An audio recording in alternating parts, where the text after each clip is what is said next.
কার্যক্রম নয়, দল হিসেবে আওয়ামী লীগের নিষিদ্ধের জন্য ৩ দফা দাবিতে শাহবাগে অবস্থান কর্মসূচি পালন করছে আহত জুলাই যোদ্ধারা। এ বিষয়ে আরও জানাতে রাজধানীর শাহবাগ থেকে যুক্ত হয়েছেন শম্পা বিশ্বাস। শম্পা, সকাল থেকেই তো আহত জুলাই যোদ্ধারা শাহবাগে অবস্থান নিয়েছেন, তাদের সঙ্গে নিশ্চয়ই আপনার কথা হয়েছে, তারা আসলে এই বিষয়ে কি বলছেন?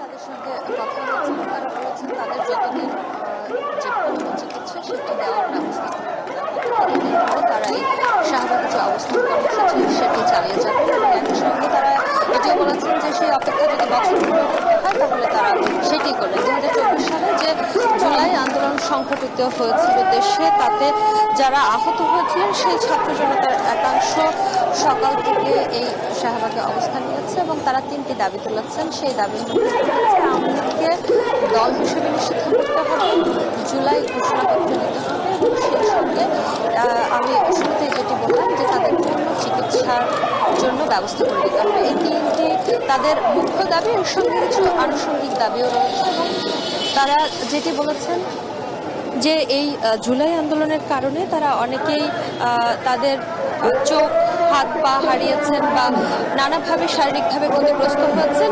সেই ক্ষতির জন্য বিভিন্ন সময় বিভিন্ন আশ্বাস দেওয়া হলেও তারা এখন পর্যন্ত কোনো ধরনের একদম নিশ্চিত করে সুষ্ঠু চিকিৎসার ব্যবস্থার কথা তারা এখনো কারো মুখ থেকে পাননি এবং যতবারই আশ্বাস দেওয়া হয়েছে সেটি আর বাস্তবায়ন করা হয়নি। তাই তারা বলছেন যে যতক্ষণ পর্যন্ত সুস্পষ্টভাবে জুলাই ঘোষণাপত্র দেওয়া না হবে, এবং তারা একই সঙ্গে জুলাই ঘোষণাপত্রের ব্যাপারে আরেকটি কথা বলেছেন যে সরকারের যে বেঁধে দেওয়ার সময় তা নয়, বরং তার আগেই দিতে হবে, সেটি দেওয়ার পরে তারা এখান থেকে এই স্থান ত্যাগ করবেন।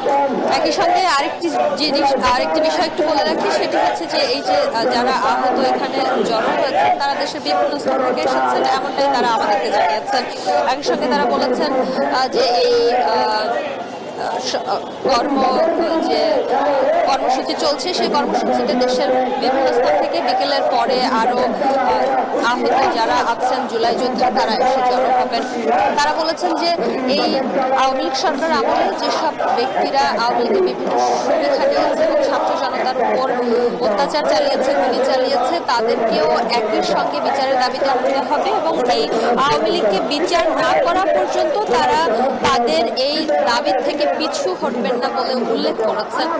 আরেকটি বিষয় উল্লেখ করতে চাই, সেটি হচ্ছে এই সকাল থেকে যখন তারা এখানে জড়ো হয়েছেন তখন আমরা দেখতে পেয়েছি যে বেশ কয়েকজন আহত ব্যক্তি এখানে আমাদের সঙ্গে কথা বলেছেন। তারা কিন্তু একটি দাবি করেছেন যে অনেকেই ছাত্র জনতার পক্ষ থেকে বলা হচ্ছে যে তারা কোনো দলের কার্যক্রমে অংশ নিয়েছে কিনা, তারা কিন্তু সেটি নাকচ করে দিয়েছেন এবং তারা বলেছেন যে তারা কোনো দলের ব্যানারে এখানে আসেনি, বরং তারা জুলাই মঞ্চের ব্যানারে এখানে এসেছেন। তারা কোনো রকম কোনো দলের হয়ে কথা বলছেন না, তারা শুধুমাত্র আহত যোদ্ধা এবং তাদের এই 3টি মুখ্য দাবির সঙ্গে যেসব আনুষঙ্গিক দাবি রয়েছে সেগুলো তারা পূরণের জন্য সরকারের কাছে বিশেষভাবে আকুতি জানিয়েছেন। এ ছিল রাজধানীর শাহবাগ থেকে আমার কাছে জুলাই আহত যোদ্ধাদের যে 3 দফা দাবি তার বিস্তারিত। শাহবাগে অবস্থান কর্মসূচি পালন করছে আহত জুলাই যোদ্ধারা, এ নিয়ে বিস্তারিত জানাতে যুক্ত ছিল